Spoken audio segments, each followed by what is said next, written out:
மக்களே, welcome to beginners life style. இன்றைக்கி நம்ம பிகினர்ஸ் லைஃப் ஸ்டைலில் எப்படி சிக்கன் பிரியாணி இந்த மாதிரி உதிரியாக குழையாமல் ஒட்டாமல் சூப்பராக எப்படி வீட்டிலையே அதுவும் குக்கர்லேயே பண்ணலாம் அப்படின்றது தான் பார்க்க போகிறோம்.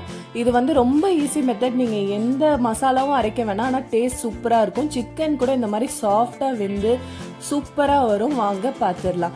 இன்றைக்கி நம்ம 300 கிராம் சிக்கன் எடுத்திருக்கோம். அதில் சின்ன பேக்கெட் தயிரில் அரை பேக்கெட் தயிர் ஊற்றிருக்கோம். அதுக்கப்புறமா காஷ்மீரி மிளகாய் தூள் 1 ஸ்பூன்லேருந்து 1.5 ஸ்பூன் உங்கள் காரத்துக்கு ஏற்ற மாதிரி நீங்கள் போட்டுக்கோங்க. சிக்கன் மசாலா 1 ஸ்பூன் போட்டிருக்கேன். இது வந்து ஆப்ஷனல் தான், இல்லை அப்படின்னா ஸ்கிப் பண்ணிடலாம். அதுக்கப்புறமா கரம் மசாலா 1 ஸ்பூன், அப்புறமா உப்பு தேவையான அளவு போட்டுக்கோங்க. இதில் வந்துட்டு இஞ்சி பூண்டு பேஸ்ட் வந்து நம்ம 1 ஸ்பூன் போட்டிருக்கோம். ஸோ நம்ம பிரியாணிக்கு வதக்கிறப்போ போடுற இஞ்சி பூண்டு பேஸ்ட்டில் இதை வந்து கழிச்சிக்கலாம். அந்த மாதிரி தான். இதை நல்லா மிக்ஸ் பண்ணி ஊற வச்சுருங்க. இது வந்து ஒரு அரை மணி நேரம் ஊறட்டும். ஊறுறப்போ அந்த மசாலாலாம் நல்லா சிக்கனில் இறங்கி சிக்கனில் வந்து சப்புன்னு இல்லாமல் பிரியாணியோடு சேர்த்து சூப்பர் டேஸ்ட்டில் வரும். இப்போ வந்து நல்லா அது ஊறட்டும். ஒரு குக்கரில் 3 ஸ்பூன் நெய் ஊற்றிக்கலாம். அது கூடவே 3லேருந்து 4 ஸ்பூன் கடலெண்ணெய் ஊற்றிருக்கேன். நீங்கள் எந்த எண்ணெய்னாலும் யூஸ் பண்ணிக்கலாம், எக்ஸப்ட் தேங்காய் எண்ணெய். அது கூடவே 3 பிரிஞ்சி இலை, அதுக்கப்புறமா ஒரு துண்டு பட்டை சேர்த்துக்கோங்க, 3 ஏலக்காய், 3 கிராம்பு, கொஞ்சமாக சோம்பு போட்டுக்கோங்க. இவ்வளோண்டு, ரொம்ப கொஞ்சம் போட்டுக்கலாம். இப்போ வந்துட்டு நம்ம பெரிய வெங்காயமாக இருந்தது அப்படின்னா நல்லா 1.5 வெங்காயத்துலேருந்து 2 வெங்காயம் நீங்கள் வந்து ஸ்லைஸாக கட் பண்ணி போட்டுக்கோங்க. இன்றைக்கி நான் எல்லாமே சின்ன வெங்காயம் தான் எடுத்திருக்கேன். ஸோ வந்துட்டு சின்ன வெங்காயம்னா வந்து ஒரு 12 அப்படி அந்த மாதிரி நிறைய சேர்த்துக்கணும். ஸோ எல்லாத்தையும் வந்து ஸ்லைஸாக வெட்டி இந்த மாதிரி உப்பு போட்டு நல்லா கோல்டன் ப்ரௌன் கலர் வர வரைக்கும் நீங்கள் நல்லா வதக்கிக்கோங்க. அந்த வதக்கிறதுல தான் அந்த டேஸ்ட்டே இருக்குன்னுவாங்களே, அந்த மாதிரி தான். ஸோ நல்லா வதங்கட்டும். அது வதங்கினதுக்கப்புறமா இதில் இஞ்சி பூண்டு பேஸ்ட்டு போட்டுக்கிறேன். 2 ஸ்பூன் தான் போட்டிருக்கேன், ஏன்னா 1 ஸ்பூன் நம்ம சிக்கன் ஊற வச்சப்பே நம்ம போட்டுட்டோம். இப்போ வந்துட்டு அந்த பச்சை வாசனை போகிற அளவுக்கு நம்ம நல்லா வதக்கிட்டு மேலேயே வந்துட்டு நான் 2 மீடியம் சைஸ் தக்காளி, அதுக்கப்புறமா 3 பச்சை மிளகா ஸ்லைஸாக வெட்டினது, கூடவே ஒரு கை அளவுக்கு புதினா, அதுக்கப்புறமா கொத்தமல்லி கொஞ்சமாக நறுக்கி எல்லாமே வந்துட்டு நம்ம நல்லா சேர்த்து மிக்ஸ் பண்ணிக்கணும். இந்த தக்காளி எல்லாம் சூப்பராக வதங்கிடணுங்க. தக்காளி வந்துட்டு அந்த தோல் மட்டும்தான் இருக்கணும். அந்த மாதிரி நல்லா வதங்கினதுக்கப்புறமா நம்ம ஊற வச்சுருந்த சிக்கனை இதில் போட்டுடலாம். நம்ம தயிரோடு சேர்த்து ஊற வச்சதுனால அதில் நல்லா தண்ணியும் விட்டு இந்த மாதிரி வந்திருக்கு பார்த்தீங்களா. சப்போஸ் வந்து நீங்கள் சிக்கன் நிறைய எடுக்கிறீங்க, தயிர் வந்து அதனால் கம்மியாக இருக்க மாதிரி இருக்குது அப்படின்னா நீங்கள் இந்த ஸ்டேஜில் ஒரு சின்ன டம்ளரில் ஒரு அரை டம்ளர்லேருந்து 1 டம்ளர் அளவுக்கு தண்ணி ஊற்றிக்கோங்க. ஏன்னா நம்ம இப்போ வந்து விசில் வைக்க போகிறோம். சிக்கன் சாஃப்டாக வர்றதுக்கு இந்த டிப் மெயினாக ஃபாலோ பண்ணணும் நீங்கள். இப்போ வந்துட்டு இந்த ஸ்டேஜில் நம்ம வந்துட்டு 2 விசில் வைக்கலாம்.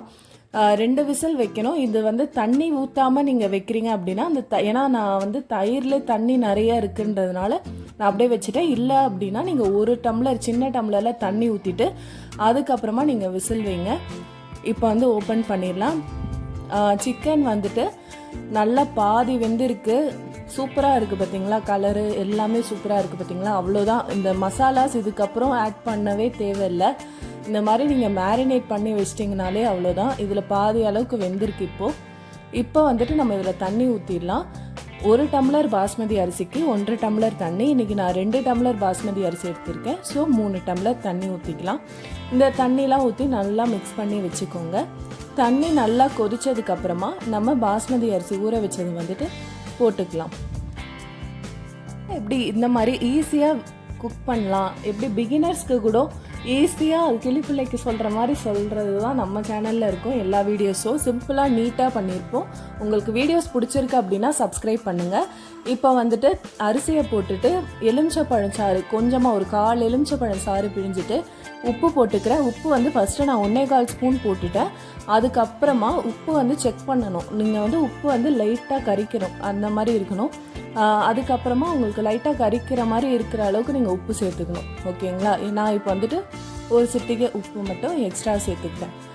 இப்போ வந்துட்டு இதை தட்டு போட்டு மூடிடலாம். தட்டு போட்டு மூடிட்டு நீங்கள் வந்துட்டு ஒரு 2 to 3 மினிட்ஸ் கழித்து பார்த்தாலே இந்த மாதிரி தண்ணி, அதுக்கப்புறமா சாதம் மோஸ்ட்டாக வந்துட்டு தண்ணிலாம் வடிஞ்சு இந்த மாதிரி சாதம் அளவுக்கு வந்திருக்கும். இந்த டைமில் தான் நம்ம தம் போட போகிறோம். ஒரு பெரிய தோசைக்கல் எடுத்துகிட்டு கீழே வச்சுக்கலாம். அதுக்கு மேலே இந்த குக்கர், அதுக்கு மேலே நம்ம அந்த பெரிய தட்டு வச்சுட்டு மேலே நம்ம வெயிட் வச்சுக்கலாம். நீங்கள் வந்து தண்ணி இல்லை தண்ணி குண்ணா இல்லை வந்து இந்த மாதிரி கல் எதுனாலும் வச்சுக்கலாம். இந்த மாதிரி வச்சுட்டு நீங்கள் 5 மினிட்ஸ் ஹை ஃப்ளேமில் வச்சுக்கணும், 5 மினிட்ஸ் லோ ஃப்ளேமில் வச்சுக்கோங்க. அதுக்கப்புறமா ஒரு 1/4 ஹவர் ஆஃப் பண்ணிட்டு அப்படியே விட்டுருங்க. விட்டுட்டு இப்படி ஓப்பன் பண்ணி பார்த்தீங்கன்னா இந்த மாதிரி சூப்பராக அந்த அரிசிலாம் பார்த்தீங்களா எப்படி எந்திரிச்சு வந்திருக்கு. அதுக்கப்புறம் தனித்தனியாக இருக்குது. இந்த ஸ்டேஜில் வந்துட்டு நம்ம நெய் ரொம்ப சேர்க்கல, சும்மா ஒரு அங்கங்கே ஒரு ட்ராப் மட்டும் விட்டுட்டு சைடில் இருந்து கிளறேன். பாருங்கள், இந்த மாதிரி சைடில் இருந்து தான் கிளறணும், ஏன்னா சாப்பாடு நடுவில் கிளறினீங்கன்னா உடஞ்சிரும். எவ்வளோ சூப்பராக வந்திருக்கு பார்த்தீங்களா, கடையில் செய்கிற மாதிரியுமே. நம்ம ஆனால் எந்த கெட்ட மசாலா எதுவுமே சேர்க்கல, சூப்பராக வந்திருக்கு. கலர் எதுவும் சேர்க்கல மெயினாக. இப்போ வந்துட்டு இந்த ஸ்டேஜில் நீங்கள் வந்துட்டு தம் போடுறதுக்கு முன்னாடி உங்களுக்கு கலர் வேணும் அப்படின்னா குங்குமப்பூ கலந்த தண்ணியை கூட நீங்கள் ஊற்றிட்டு தம் போடலாம். அப்போ வந்துட்டு ஒரு அரிசி கலராக அந்த மாதிரி தெரியும். அவ்வளோதாங்க, நமக்கு ஃபேவரட் சிக்கன் பிரியாணி ரெடி. ரொம்ப கஷ்டப்படவே வேணாம், பிகினர்ஸ் கூட ஈஸியாக சமைக்கிற மாதிரியான மெத்தட் தான் இது. இதே மெத்தடில் நீங்கள் மட்டன் பிரியாணி, எறா பிரியாணி எல்லாமே பண்ணாலும் சூப்பராக இருக்கும். நம்ம சேனலில் அது எல்லாமும் அப்லோட் பண்ணியிருக்கோம். உங்களுக்கு பிடிச்சிருக்கு அப்படின்னா அந்த வீடியோஸ்லாம் செக் பண்ணுங்கள். நம்ம சேனலுக்கு சப்ஸ்கிரைப் பண்ணுங்கள். தேங்க்ஸ் ஃபார் வாட்சிங்.